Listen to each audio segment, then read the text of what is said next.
Good evening. I'm Deborah Adams Simmons, Executive Editor for History and Culture at National Geographic and moderator for this evening's event.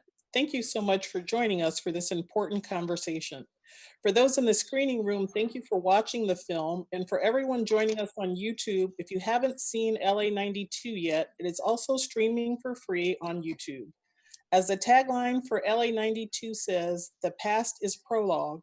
And I think that sentiment has never been more true than what we've witnessed during the past 2 weeks. LA92 is a potent reminder of how little things have changed. I'm thrilled to have the opportunity to continue the conversation with a distinguished group of panelists. When I call on you, if you could tell us a bit about how the past couple weeks has resonated with you and where we go from here, that would be great. First, I'd like to introduce award-winning filmmaker and writer Dream Hampton. Dream? Yes, hi Deborah. I mean, what hasn't resonated? I mean, I'm actually feeling energized. The demands from the protesters are super focused around defunding the police. We just got breaking news about Minneapolis committing to dismantling the local PD. So I'm actually energized in a way that I haven't been my whole life, and I've been a protester since I was 12. So this moment is fraught and mournful, but also I feel more energized than I have probably in my entire life. Thank you for sharing that, Dream. Next, we'd like to hear from Jamal Simmons, host of hashtag This Is FYI on Instagram and a CBS News political contributor. Jamal? I guess, thank you for having me. First of all, this is a pleasure to be back with TJ and Dan, who've made such an incredible film.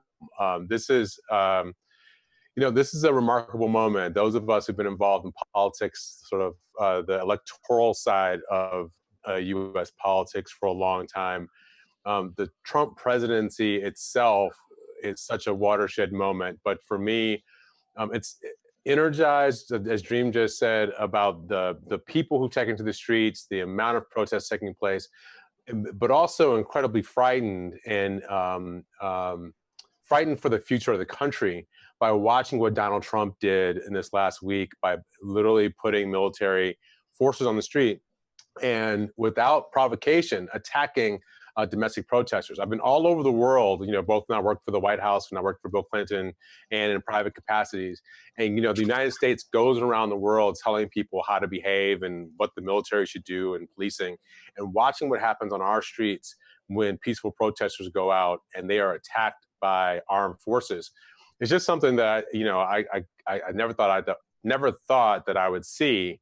And I think it's something that all of us need to really take a step back and examine where we are and really what the future of the country is. All that talk about autocratic rule, I know we don't want to get into too much politics here, but all that talk about autocratic rule, I think we have to really ask some deep questions about what are we willing to do to protect democracy, even the imperfect democracy that people of color have experienced, to keep some semblance of rule of law alive in the United States. Thank you for that, Jamal. And next, we'd like to hear from Jelani Cobb, a staff writer at The New Yorker and professor at Columbia University. And Jelani, could you also speak to the history of African Americans in law enforcement and how that manifests in this moment? How much time do you have? I mean, as a matter of fact, there was a gentleman at the beginning of the film who said it more succinctly than I could. He said people are interacting with police forces that are the reason they left the South in the first place. And so the idea of law and order strikes Black people's ear differently because it was perfectly legal to Jim Crow people. And were you to violate those guidelines, those laws, you'd be suffer consequences from the police. The police upheld that. So there was order, but there was not justice. And these police departments in the South, had their origins in the slave patrols. And when we look at in the North, in the beginning of the police departments in many metropolitan areas, they were tasked with things like strike breaking, things that were not in the interest of upholding the law, but upholding the interests of particular moneyed white people. And so this has been the nature of this relationship as long as there's been a relationship. If we, well, I've been kind of saying this over and over again, in the past week, when we look at all of the major uprisings in the 20th century, nearly all of them are brought about as a result of some sort of police use of excessive force. That's what happened in Harlem in 1935. It's what happened in Harlem again in 1942. It's what happened in Watts in 1965. It's what happened in Newark in 1967, Detroit 1967, Minneapolis in 1967, Los Angeles in 1992, Ferguson in 2014. Like, we kind of go through this entire spectrum, and it's a drama that plays itself out over and over again, fundamentally rooted in the nature of policing in the United States and what its original design was for. Thank you for that, Jelani. Next, I'd like to introduce Jane Elliott. Jane, you point out that you've been doing this work as a long time as an anti-racist educator, yet that history has repeated itself over and over again. Why are we still here? Why are we still having this conversation? You see, it's what you're talking about when this happened before. It's what happened in 1933 in Europe. It's what happened when Adolf Hitler came to power. I'm old enough to remember that. The rest of you aren't. You don't remember how things went then, and so you can't really relate to what's happening now. The only way we're going to solve this is to refuse to listen to a leader who believes in the political beliefs of Adolf Hitler, and this person does. Now, I know you're going to think, now she's way off base. This woman's hysterical. No, I'm not. Read the book, When at Times the Mob is Swayed. And you'll find out that what's happening today is a direct result of a fool being selected by 4 states because they didn't understand what the Electoral College was for, to lead the United States into an absolutely unbelievable situation. Right now, I'm watching what's happening on the streets in the United States of America, what happened in my classroom in 1968 when I put my students through an exercise in discrimination based on their eye color. I divided and conquered my students the way this leader is dividing and conquering people in the United States today. That's the name of this game, divide and conquer. You've got to realize what's happening or we'll never put a stop to it. Thank you, Jane. Next, we'd like to call on TJ Martin, director of LA92. TJ, can you talk about the inspiration for the film and how it's resonating with you to see this happening again? Yeah, probably should clarify that when Jane was dividing and conquering her students, it was in the spirit of education. Just want to throw that out there for anyone who hasn't seen her work before. Yeah, the LA92 was initially conceived by the production company Lightbox, and they'd set it up with National Geographic because the 25-year anniversary was coming up. And when the producers at Lightbox came to us, they had cut a little, we call like a sizzle reel to kind of give you a little bit of insight of what the potential of the film could be. And in that reel, there was a moment, some of the footage that's actually featured in the film, from a gentleman named Art Washington. And he's the gentleman who is at the peak of day 2 when the looting is happening. He's kind of surrounded by a group of individuals, and he's kind of screaming at the top of his lungs that I come from the ghetto too, why burn my house, why burn my truck, why burn my business. And in that little moment, it was crystal clear for us that the only way to approach this was to do it through the lens of those that experienced it, but those that experienced it in that time, and not to create a kind of didactic, talking head documentary that creates a distance between the experience of the audience and the experience of those that were living in Los Angeles at the time. And so the film ended up taking on this kind of twofold, one very experiential, right? The intent is to be immersive and visceral, and also kind of an essay film. Once we dove into the film and we realized the very particulars in how specific the particulars were in 65 to 92, that made us realize it was also kind of, that solidified the thesis for us in terms of this idea of like, we're in this kind of Groundhog's Day cyclical nature of things. And so the combination of those is how we ended up kind of thinking about the approach of the film.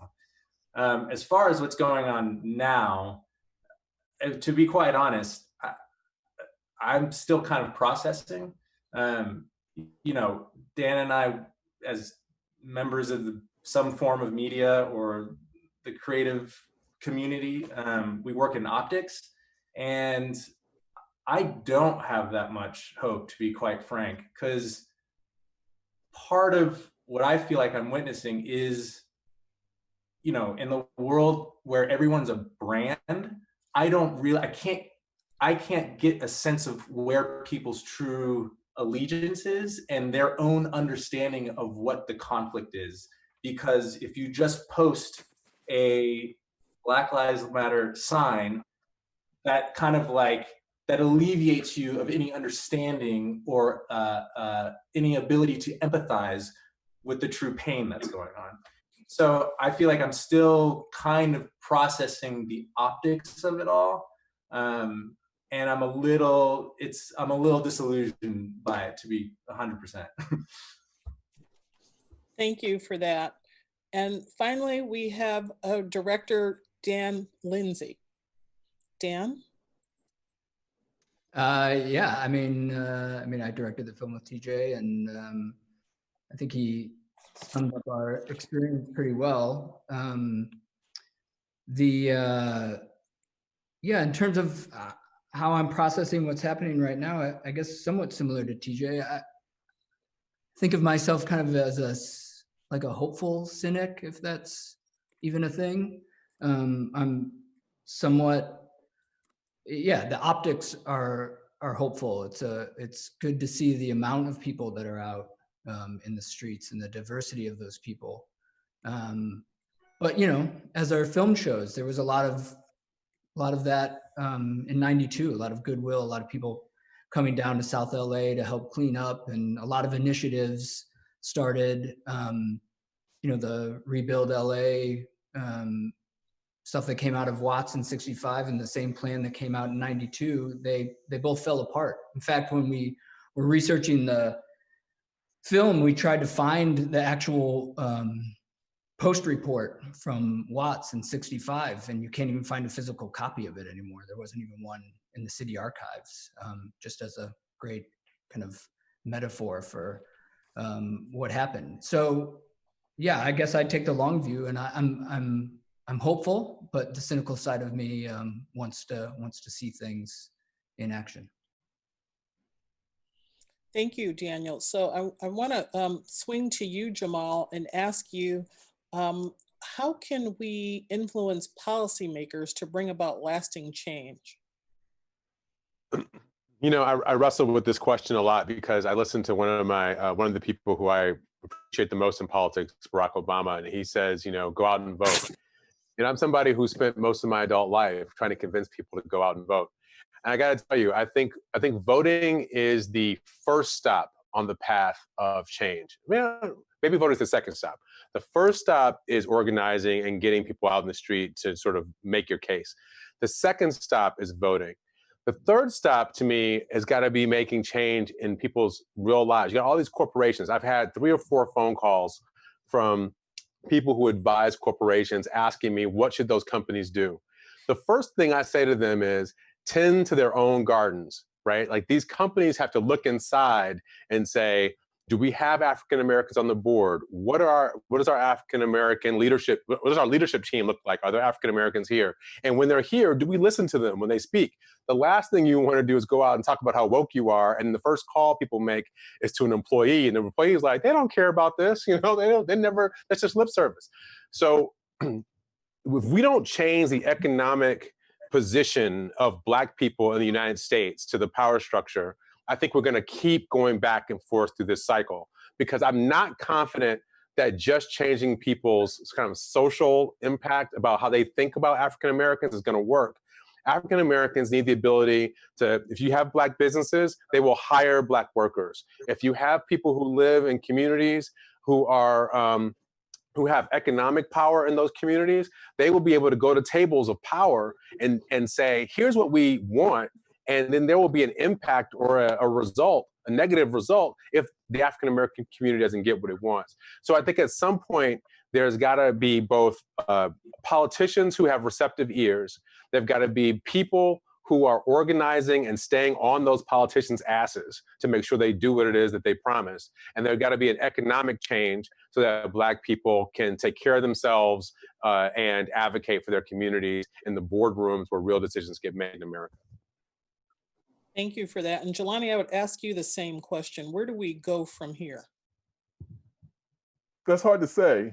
The reason why it's hard to say is that, traditionally the cycle has been that we have an uprising of this sort.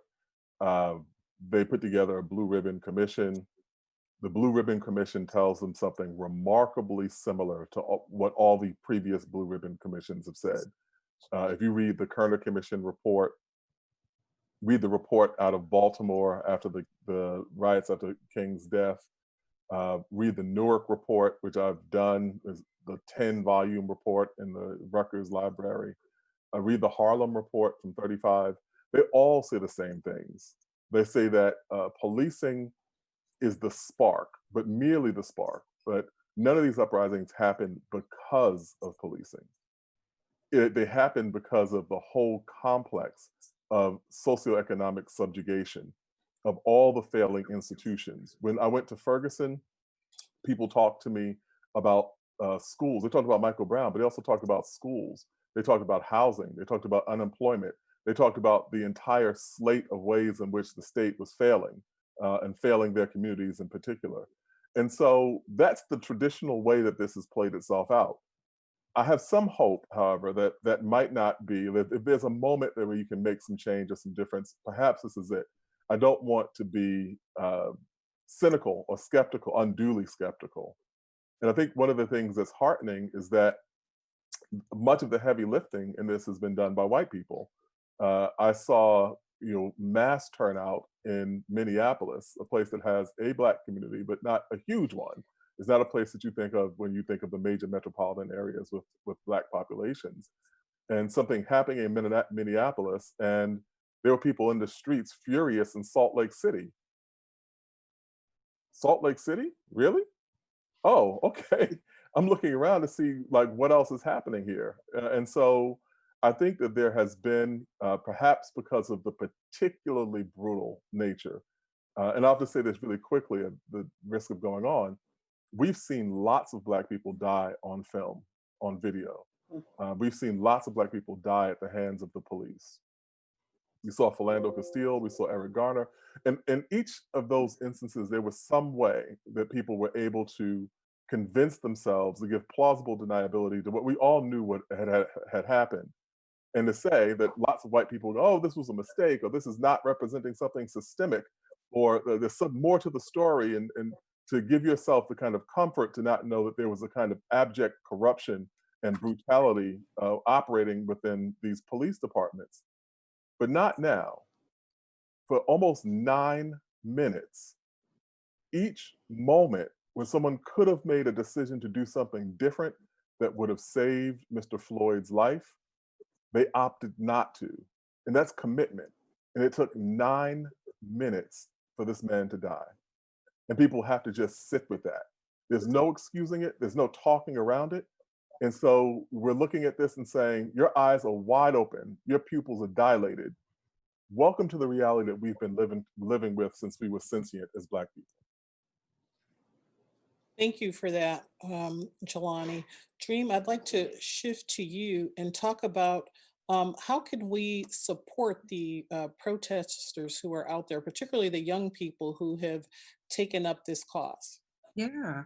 I just want to lift up, a wonderful set of demands that I've seen that I myself in alignment with. And they really are built on the work of critical resistance and those first kind of women, quite frankly, Black queer women, Ruthie Gilmore, Angela Davis, Kathy Cohen, who began to articulate the need to self-identify as abolitionists in this moment.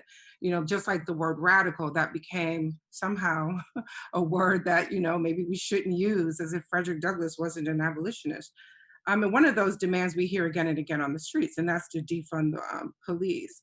The other is to demilitarize communities. What we know that we've seen post 9/11 is a DOD budget that can't be spent by cities, the large cities that they were meant for, like Los Angeles and New York, cities that were supposed to be possible terror targets. And so we've seen a trickle down kind of budget spending where this money, we already have bloated police budgets where more than 50% of many city budgets are spent on policing.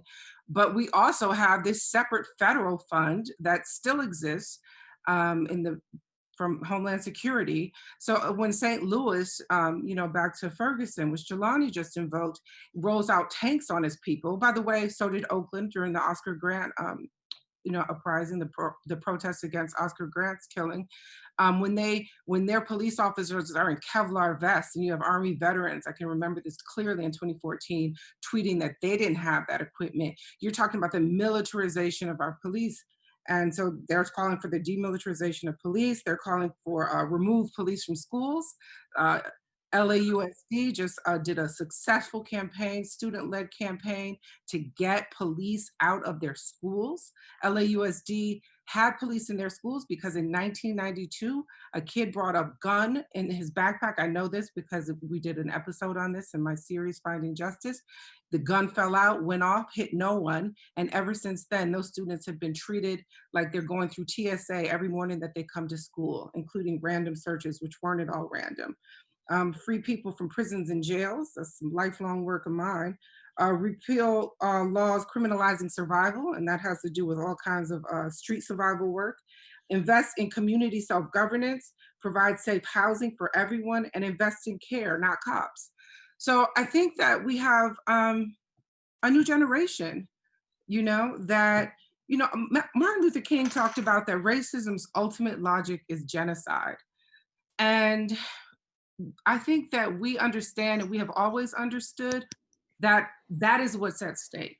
That's why we take to the streets. That's why we organize, because we're fighting a genocidal culture, that would starve us. And we see that in divestment and neoliberal divestment. I mean, what happens after some of the riots, particularly the late 60s, the rebellions and uprisings, is that we often got, Black leaders who performed another kind of, who just were stand-ins in a racial capitalist project that, didn't work, quite frankly. You're talking to me from Detroit, and while I love Mayor Coleman Young, I can tell you that in many ways that was a failed project. And when it wasn't inside corruption, it was a boycott, like the state would boycott these Black cities.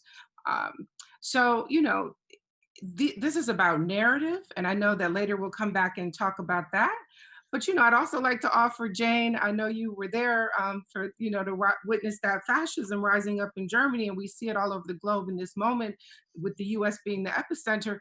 But Germany learned its particular, they got their playbook from us, and they knew, that they needed film and narrative because D.W. Griffith had been and Hollywood itself had been so good at putting out these narratives that supported their genocidal project. So, I hope you can back me so we could talk about some of these police shows and procedurals, but I'm gonna let someone else speak now. Jane, while we're talking about schools in this conversation, talk about how you think race and racism should be taught, particularly in elementary schools. Well, the first thing we have to do is educate the educators. I'm not a teacher, I'm an educator. Teachers provide facts and figures to get kids ready for the end of year testing. The word educator comes from the root duc dus, which means lead, the prefix e, which means out, the suffix ate, which means the act of, and the suffix or, which means one who does. I'm an educator. It is my job to lead my students out of the ignorance of racism. We have been conditioned through the idea of 3 or 4 different races. There aren't 3 or 4 different races of people on the face of the earth. There's only one. We are all members of the same race. the human race, which started between 300,000 and 500,000 years ago in sub-Saharan Africa. And they were Black. And those brilliant Black people managed to travel all over the earth and populate every landmass on the face of the earth. We have seemed to have forgotten that because we're in the power of people who have faded. All these folks who call themselves white are lying. I do not appreciate being called white. I'm not white, I am faded. But if I trace my DNA back far enough, I will find DNA from a country in Africa. So get over it, folks. There are no white people. We have used, because they use black and white as opposites in the 15th and 16th century, we're still doing that today. If you want to use 15th and 16th century vocabulary, then you have to use 15th and 16th century transportation, communication, education, and socialization. Either go for all of it or drop the one that is most damaging, which is the belief in more than one race. Every person on this panel is my 30th to 50th cousin. That's a fact. Now, you might not want me for your cousin, you're stuck with me. And if we can't do anything else in the schools, the least we could do is have National Geographic send copies of this magazine to every school in the United States of America. You see those two children? They are twins. You need to realize that if you just look at this copy, April 2018, of the National Geographic magazine, you could solve a whole lot of educational problems in this country. But first, you have to educate the educators. Now, that may not be what you wanted to hear, but I'm not here to tell you what you want to hear. I'm here to tell you that there's a way out of this. There's a way out of this, and it is education. It is leading people out of ignorance. And every time I hear somebody on television say, well, this is a group of many races, that fool needs to be educated. It isn't a group of many races. It's a group of people all who descended from the Black race. Make no mistake about this. These differences are only the result of our body's adaptation to the natural environment. Get over it. I'm, well, sorry, but I get a little incensed about this discussion. Thank you, Jane. Jelani, I want to come back to So you. I'll just say, like, for the record, I'm perfectly fine with having Jane as my cousin. Thank you very much. Yes. I can always tell my good cousins from my bad You made ones. a point that one of the things that seems different about this particular moment is the sort of diversity of the coalition of people who have gathered. What's your sense of what needs to happen or what should happen or what the possibilities are to keep that momentum going? And where do you think it leads? So, I mean, I think there are a few things there. One is, you know, to Jamal's point, there is an election in November. There's one very clear thing that people can do, because there's one person in this country who authorized the use of military against peaceful American protesters, and that person is Donald Trump. I think that's the first thing. I don't think that voting gets you everywhere that you need to be, but that's one of them. The other is, I think, the kind of grinding grunt work that it will take on the state and local level. Most of these problems are not federal, they're state and local issues. And so when we talk about the defunding of police, it is on the local level that people know specifically like what that is. And the work of pushing to have a kind of alternate set of relationships between police and communities brought into existence. And so one of the things I think you know, is notable about this, and people talk about defunding the police, when you talk with people, which is, I've done this, you know, I did a documentary on police reform in Newark where we spent 10 months riding around, you know, on ride-alongs with police and seeing what exactly the police in the city were doing. When you talk with people, if they're honest, there are even law enforcement officers who are saying the same thing that the defund the police people are saying that there are things and responsibilities that have been assigned to police that are far, far outside of their skill set and should never have been brought into their purview. And so it's kind of like when you look at the 20th century, the history of education in the 20th century, schools started out just being in charge of teaching people to read, write, and count. And then they became institutions that were supposed to Americanize immigrant children. And then they became the place where immunization happened. And then it became the place where you could ensure that people had met a particular nutritional standard. So they began kind of with the lunches being, you know, set up to make children have at least some sort of balanced meal in their lives. Then it became the place where people voted, your polling places in your school. So the schools have vastly expanded their responsibilities over the course of a century. Same thing has happened with police, except they have guns and they're put in charge of answering problems that don't resolve well with firearms. And so I think that that's one of the things when people are talking about what's going to happen on the state and local level. The last thing I'll say about this is that reform tends to have this kind of backsliding cycle. And so when people say that they want to completely abolish police departments, it is precisely because you can go to many of these places that have had these problems and they've had cyclical kind of situations. They blow up and then they say that they're going to reform and then you wind up right back at square one. And so I think that you have to think outside the box and have a kind of radical mindset to do something completely different if you don't want to wind up back here in 5 years. And Jamal, to Deborah, that, can I get in here? yes. Deborah, can I get in here a little bit? So, I've been thinking about this question of reform, and I've been talking and interviewing some people who've been working on these issues for This Is FYI. And one of the things, there are a couple of things that I found that tend to go across a lot of conversations. One is what Dream talked about earlier. We got to remove the military equipment from a lot of these police precincts, police forces. We saw when Barack Obama was in office in 2015, he put an executive order in to get rid of this transfer, at least to stall it. Donald Trump got rid of that executive order in 2017. And then now we see in Congress, people are looking at trying to make that a law. So that's something I think that we could do. I heard Rashad Robinson, who Dream is, I think, working with on some of her Color of Change work. I heard him talking the other day about how the low number of people who are actually committing violent crime every single day. And so, but we send police out as if they are preparing to fight a war when they show up at anybody's house. So people with mental health problems, domestic domestic family problems, and you all of a sudden you've got a cop who shows up with, they're armed and they may be wearing, military equipment. Why not have a peace officer that shows up who's not armed? Look, you can keep an armed officer in the car if you feel like you're worried about the police safety, and if they need them, they can radio for them to come into the house and help manage it. But do you need to send an armed officer in every time? So I think some of these questions, restorative justice, Paul Butler talks about this a lot.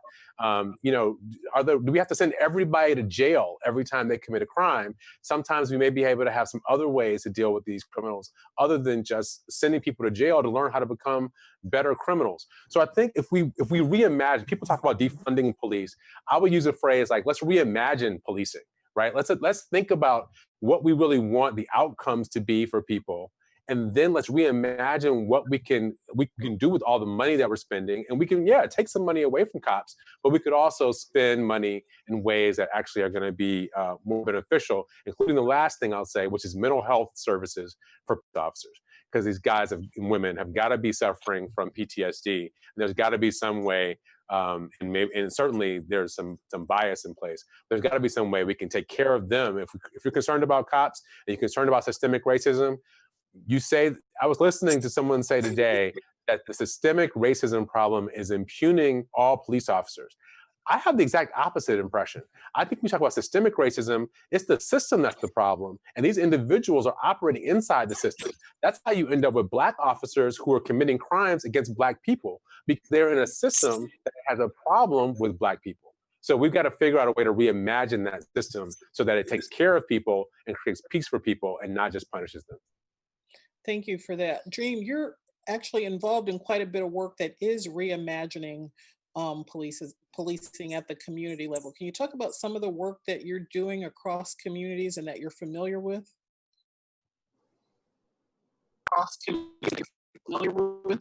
Yeah, I mean, absolutely. In this moment, I would just, like to lift up the amazing work that can you hear me? I feel like there's a delay. Can you hear me? We can hear you. Yes.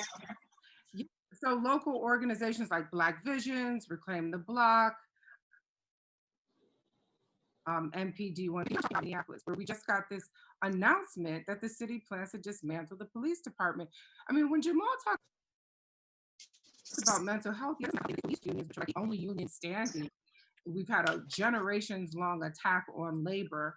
Again, I'm in in Detroit right now, the epicenter of attack on labor. While these police unions are some of the strongest in the country, they have healthcare plans. They just need to go see their therapist. We need universal health care as the victims of racism.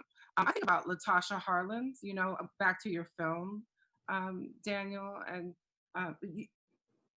you know, the film that you guys made, like that moment where Latasha Harlins' family is in the elevator and her, I believe it's her father, some man in her family. That pain was so visible, you know? And I think about what we have had to watch over and over again. Some of us didn't watch the Arbery tape. I have yet to watch that 8-minute and 47-second video of them killing George. You know, there is no footage of them breaking into Breonna Taylor's apartment with a no-knock warrant, but I don't need that footage to know what happened, right? So we have been assaulted with these images for generations. You know, these new tapes and camera are the new lynching postcards, right? And so there is no restoring or salvaging. Like policing, as we know, it has been such a critical moment. Before this happened, what were we witnessing?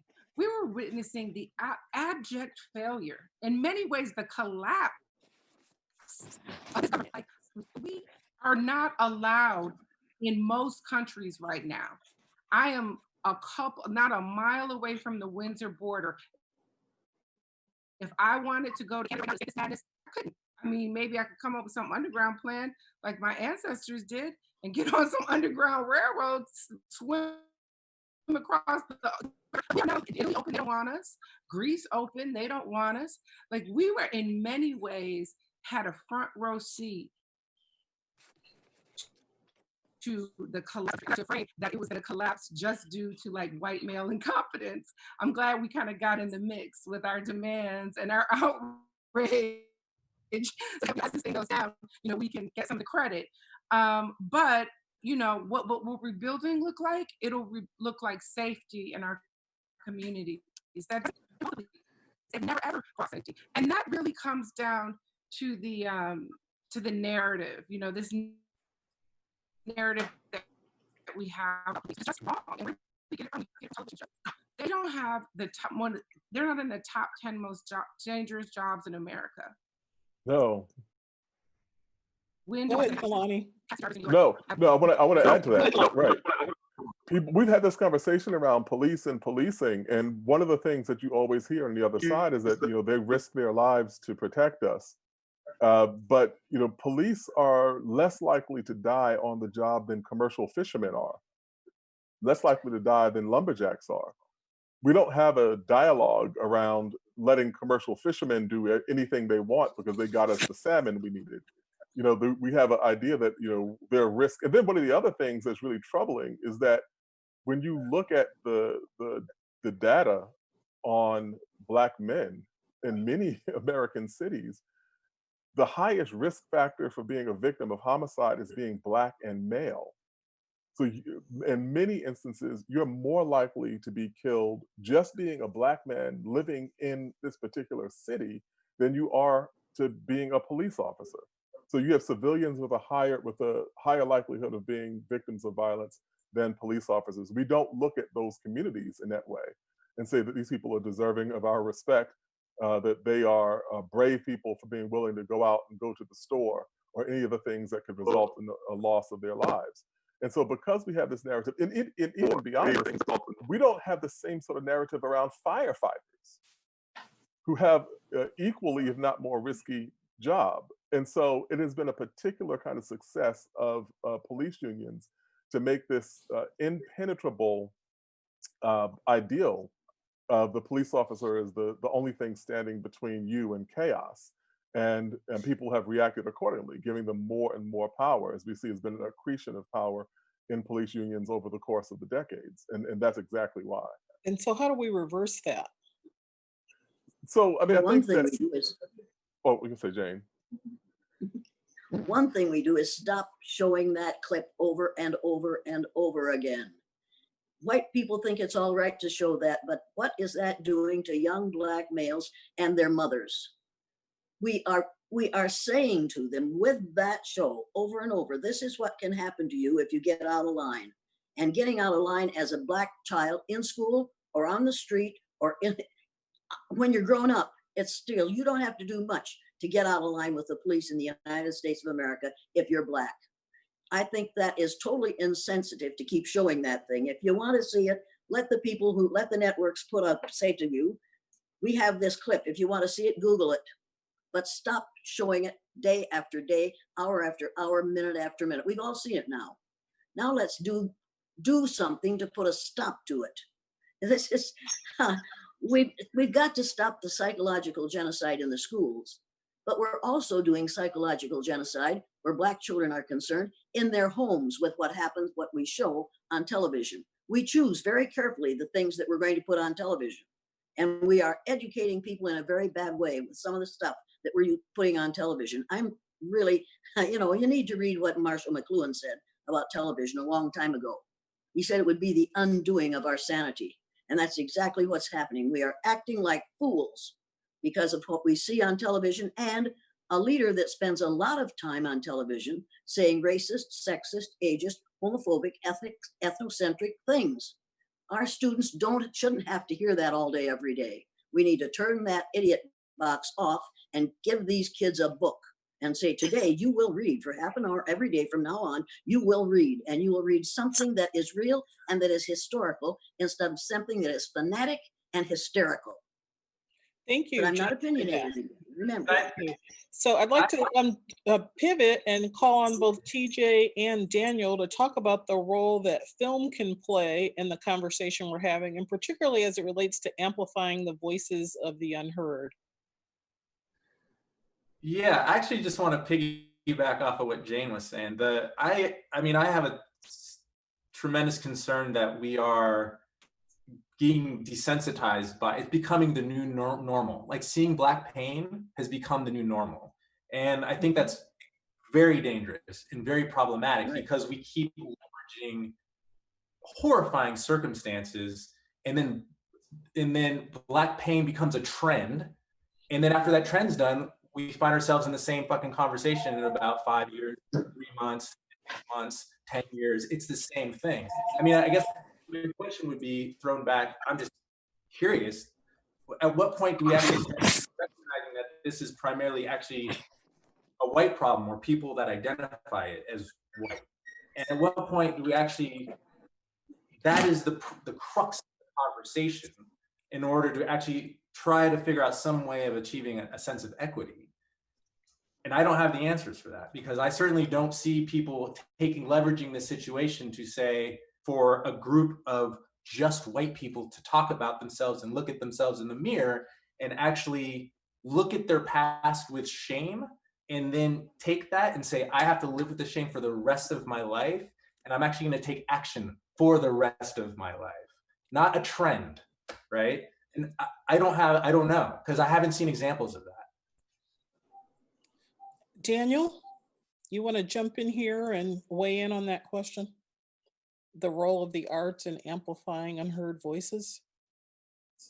Well, I mean, I guess I would piggyback a little bit off of what TJ was saying. I mean, part of our concern in making this film is this is a difficult film to watch. And we didn't want to make that same mistake of exploiting very provocative, painful material.